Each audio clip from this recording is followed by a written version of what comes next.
Motivation, that elusive emotion so many of us are always searching for. From the beginning to the end of time, we ask the same questions. Where can we find it? How can we get more of it?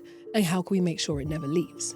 Well, what if there was a way that you could just turn on your motivation and act at will? So many of the answers to life's biggest questions and mysteries can be found by studying natural laws and principles found in nature. Sometimes the answers are right there if only we're willing to go on a journey to find them. So let's go on a journey and use these natural laws to help figure out the mystery of motivation and how we can find, harness, and use it to act on our dreams. So if you're ready, let's do it.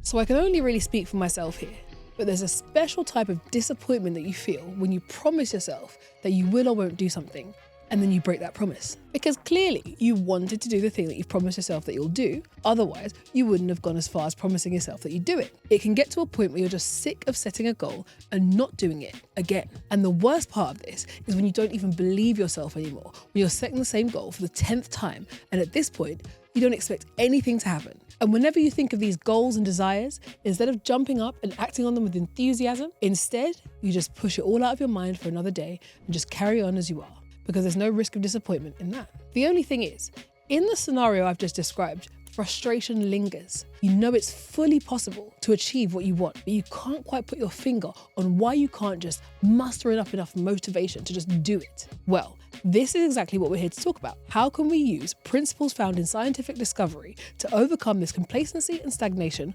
once and for all? Now, just before we get into the concept that's going to help us do this, I wanted to remind you about what we discussed in our previous video about coasting. This was based on the principle of inertia, which states that inertia is the property of matter that keeps it at rest or in uniform motion unless acted upon by an external force. This basically means the tendency of matter, and in this case, in the example, you, will remain as you are unless an external force comes to change things. Now, there are 3 types of inertia. Inertia at rest, where you're still and something needs to make you move. There's inertia of motion, meaning that you're moving at a consistent speed and something needs to slow you down or speed you up. And finally, there was inertia of direction, where you're going one way and an outside force needs to come to change your direction. If you haven't seen that video yet, give it a watch, as this information we shared will help you understand all of this in more detail and will explain why it's so easy for you to stay as you are in whatever mode of life that you're in. There are always 101 excuses for why we can't or haven't done something. I don't know how to be structured, I can't afford it, I can't find the motivation, I don't have time, I don't have the skill or talent, and on it goes. But in reality, none of these are the root of the problem. That's why I need to introduce another principle that's going to help us get right down to the root. So, what was the common thread throughout all 3 of the different types of inertia, i.e. the 3 versions of coasting? The one thing they all had. Answer: the external force. The external force was what was needed to change everything. So if we understand the phenomena of coasting on autopilot using the model of inertia, we'll clearly see the only thing changing the situation is an outside force. This can also be known as a catalyst. So we need to find your catalyst. And what is a catalyst? Well, there's a lot that can be said about the function of a catalyst. There's a scientific definition which describes the process of a substance enabling a chemical reaction to take place and accelerate. But for our purposes, we're going to keep it very general, and in future videos, we're going to really dive into the concept properly. But for now, I'm going to take you through a few simple definitions explaining what a catalyst is. And literally from these 3 simple definitions, we're about to learn so much it's crazy. So, a catalyst is described as, firstly, a condition, event, or a person that is the cause of an important change. A catalyst is also an agent that provokes or speeds up significant change or action. And lastly, a catalyst is also something which incites activity. So each of these definitions reveals a little bit more about how a catalyst works and how it functions to make things happen. So from the first one, a condition, event, or person that is the cause of an important change, we understand that the catalyst can be a condition, aka a circumstance or a state of being. So like you're in pain or you're in poverty or you're being restricted, etc. It can also be an event, so something at some point in time that happens to set things off. Or it can also be a person, so literally somebody sets things off. From the next definition, an agent that provokes or speeds up significant change or action, we learn that the catalyst, whatever it is, can provoke, meaning that it starts something off that wasn't happening before, or it can speed up, meaning that it causes something already happening to accelerate much faster. A significant, meaning not just a minor or a different change, this is something significant and noteworthy. Change or action, so this all prompts a change or a difference or some action to happen. So from the third definition, something which incites activity, we learn that a catalyst incites, meaning it urges or stirs up or encourages activity. So this is the condition in which things are happening or being done. So there's loads that we can take away from that and keep these things in mind. Now, the key to everything working is that we don't want to just find any supposed catalyst. There's a process to how we need to go about finding it. So let me ask you something. Have you ever heard of someone who struggled to lose weight their whole life, break up with their partner, and somehow now they can just not only drop the weight significantly, but now they can also keep it off and maintain a healthier weight all the time? Or how about people that have grown up in an extremely deprived background and against the odds, they go on to get an incredibly well-paid job, or they start a successful business and make a ton of money and change their life circumstances completely?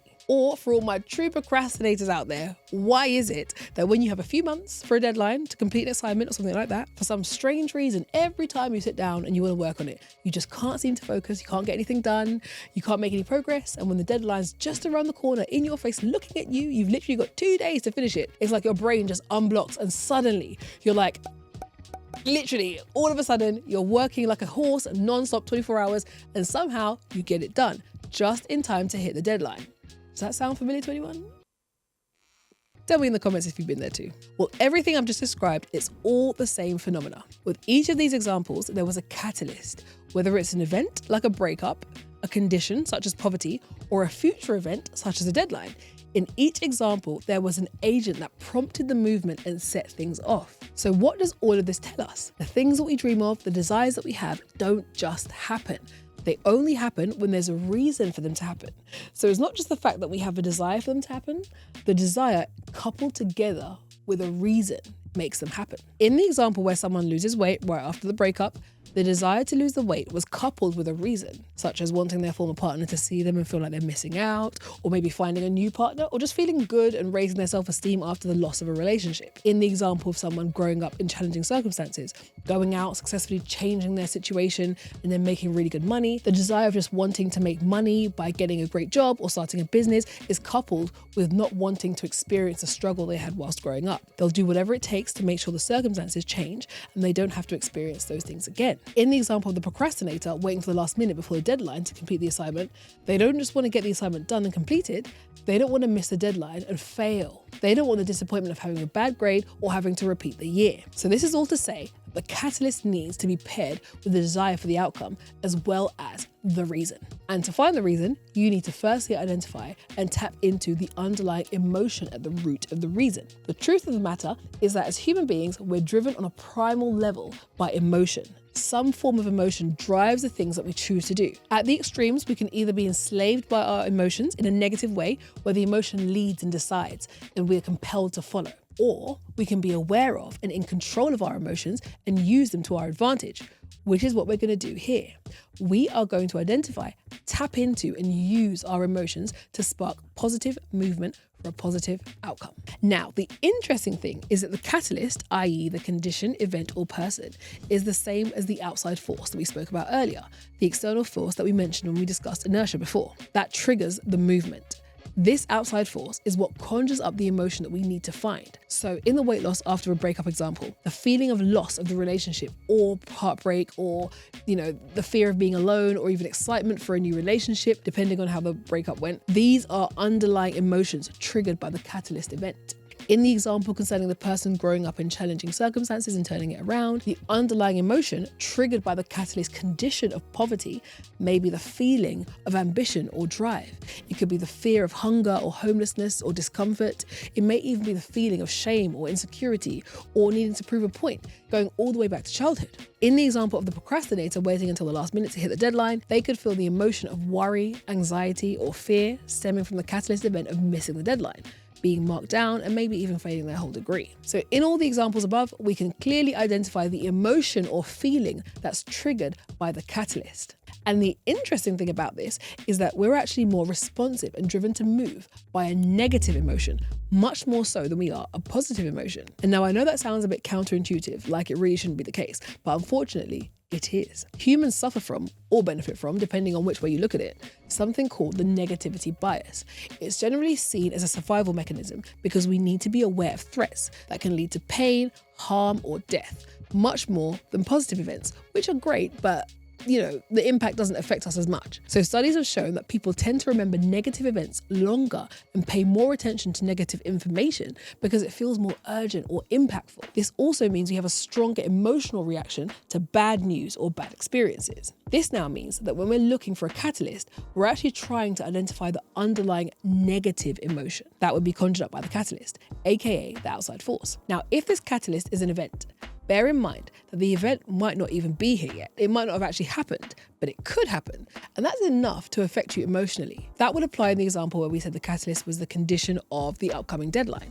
It forces you to act now to avoid failing. This could be where, to avoid the breakdown of your marriage ever being remotely possible, you make sure that you act now, spend quality time with your partner. To avoid losing your job, you make sure that you do your work and you do it well. So sometimes traveling deep into the future, considering your future kids that aren't even here yet, your retirement, your parents, their well-being in old age, is enough to get you moving in the present now. Even just the very thought of the current circumstances staying the same might just do the trick. So when a catalyst is a person, they often work to awaken the negative emotions behind something that's either happening already or something you don't want to happen.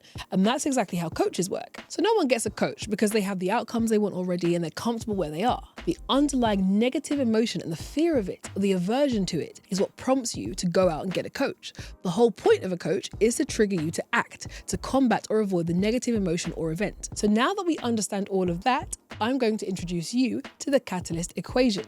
And this is the catalyst, i.e. the condition, event, or person, plus your desire or goal, plus the underlying negative emotion equals movement. And note that here the equation generates movement and not necessarily success or the exact outcome that you want. The catalyst equation gets you moving, but it doesn't determine what you'll do and whether it will work and how long you'll do it for. There's a whole bunch of other things that feed into you actually achieving the desired outcome, but we'll get into that in a whole lot more detail in another video. But this is why when you feel comfortable and you have everything that you need, you have no incentive or emotional reason to move. I mean, why would you? You're completely comfortable. Why would you push yourself to the max? Go out of your comfort zone if you don't need to. It's the discomfort or the underlying negative emotion that disturbs you. It's unpleasant. You don't like it. You want to get rid of it, or you want to stop it from happening. So you move, you act. So I tell you, struggle gets a bad rap, but it's the greatest driver of them all. And the thing about feelings and emotions is that you can't just get them out of you very easily, just like that. You can't just turn it off, but you can shift your perspective. So whether you're conscious about it or not, the majority of the time, the basis for these underlying negative emotions are already there. It just takes the catalyst to trigger them. And it's not that we want you to feel these negative things, like inherently it's a good thing, but remember, it's usually a response to something that's happened or is happening in your life. It's not about being negative or focusing on the bad. It's about using the existing feeling to your advantage. So when it's time to take action and perform, you can just tap into them. They're already there. Most of the time, we're just not using them enough. So I'm asking you to find the pain and visualize it. Imagine the pain of it remaining the way that it is. This will now be your driver and your outside force. So bringing back what we've learned about inertia and linking this all together, you need a catalyst to make you move if you're in inertia at rest, change your speed if you're in inertia of motion, or change your orientation if you're in inertia of direction. And another thing about inertia is that it's directly related to the mass of an object, i.e. the size of it. The greater the mass of the object, the greater its inertia, meaning it's harder to change its state of motion. So this means the larger the issue that you're facing, the longer it's had time to grow, the deeper its roots, the harder it is to move and to change it. So bear that in mind and give yourself some grace as you make plans to get ready to start changing. So now I'm going to briefly walk you through the steps you'll need to take to break that inertia, find your catalyst, and get moving. So make sure you grab a pen and a pad or your laptop or however you find it easiest to record your thoughts, and we're going to need to write them down and walk it through. So number one, the first step was covered in our previous video on snapping out of your coasting, and that covered in detail the concept of inertia and what you needed to do to identify the type of inertia that you might be in. So if you haven't already, jump over to that video to have a watch before continuing with this video. So once you've done that, it's time to dive into finding and setting off your catalyst. So step two is the crucial step. You are going to run the catalyst equation. So to remind you of the equation that we covered before, It is the catalyst, i.e. the condition, event, or person, plus your desire or your goal, plus the underlying negative emotion equals movement.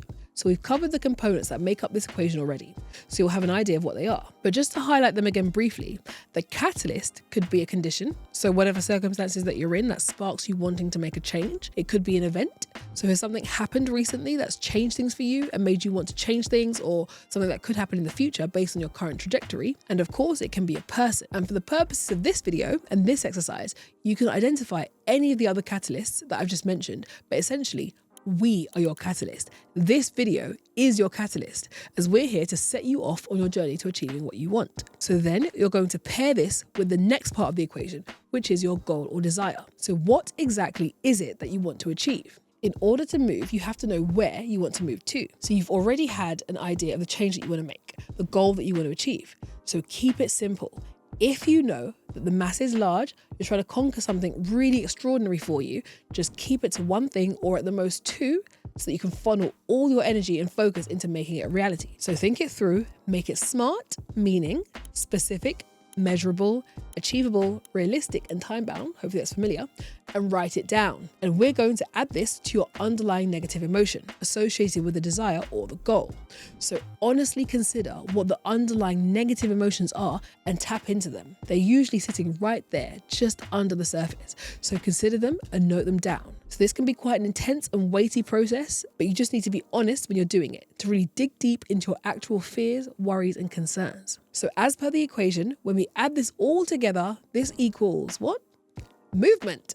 So number 3, that brings us to our final step, which is to act now. So if you've never heard of the law of diminishing intent, listen up, because this is going to help you understand why this step is so crucial. And it's really the key to making this actually all work. The law of diminishing intent is a concept that suggests that the longer that you delay acting on an idea, goal, or decision, the less likely you are to follow through with it. It highlights how motivation and urgency naturally diminish over time unless immediate action is taken now. So when you first think of an idea or you feel inspired to act, I mean starting a new project, pursuing a goal, making a purchase, your intent is high. However, as time passes, your enthusiasm wanes due to distractions, procrastination, or competing priorities. So taking action quickly increases the likelihood of success and actually following through, because it leverages your peak motivation. Now, we see this concept play out in various ways: in goal setting, in personal development, in acts of kindness and giving, in learning a new skill, and even in the sales process. So there's a reason why salespeople want you to buy now and not to go home and think about it. There's a whole lot we can say about the law of diminishing intent, as this has massive ramifications for our goals and everyday lives. But once again, we'll be sure to really get into that concept properly in detail in another video. So as we now know, once we finish steps 1 through 3, the most important thing we need to do is take action now. And I can't tell you exactly what action you need to take and what you need to do, because this all depends on so many factors, such as what you're trying to do, what you're trying to achieve, your circumstances, your resources, your current capabilities, and so on. The main thing is that what you need to do is act now and follow the action wherever it takes you. Because trust me, the path has a funny way of showing up and becoming clearer only when you start moving. So there you have it. These are the steps to run the catalyst equation to spark movement in your life. And in order for it to really take effect and get you moving towards your goals, I'm going to need you to be looking at this all the time. I mean, regularly. It needs to be an ever-present feature in your life, getting you towards movement. I suggest that you consider a particular time of day, whether morning or evening or any other time that works better for you. Perhaps even latch it onto a particular activity, such as drinking your morning coffee or journaling or just after you brush your teeth at night. Just pick a period and review it.